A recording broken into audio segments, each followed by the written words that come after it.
It's a small memory, a fragment almost entirely hidden in your hazy recollection of past years, of oddly dreamlike days where the imagination ran wild and free, blurring the lines of the so-called reality that you now have as an adult, and your innocence and carefree youth kept you, for the most part, very happy.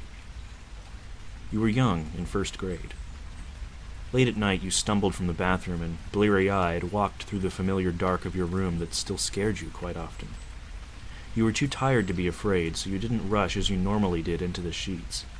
You walked past the slightly dirty window with a view of a dimly lit street below, and you thought you saw somebody in what was maybe a yellow raincoat walking up the street.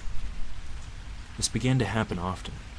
You would wake up with the urge to look out the window, and sometimes you would see him. He indeed wore a yellow jacket, even on the driest of nights. You'd see the strange man walking up the street in the deadest hour of the night, and even in your young age, you knew that was weird. You'd watch him for a few seconds, and every time he stopped and looked around and turned towards your house, and you'd quickly duck under the covers and not come out till morning. Eventually, though, Mom put up blinds, and you stopped looking for the weird man. Days, weeks, months passed. Years went by, rolling like an endless and unstoppable tide. School, friends, hobbies, girls, they all pushed the strange set of memories from your conscious mind. One night, in your senior year of college, you were studying late at the library.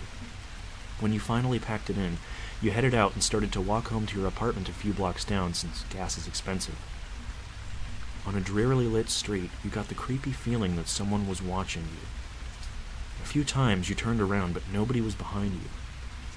Then you felt like it was coming from higher up, and you looked at a slightly dirty window in a strangely familiar house. But there was nobody. You shrugged it off, and as a loud crack of thunder pealed overhead, you gladly threw on your yellow raincoat and continued up the silent street.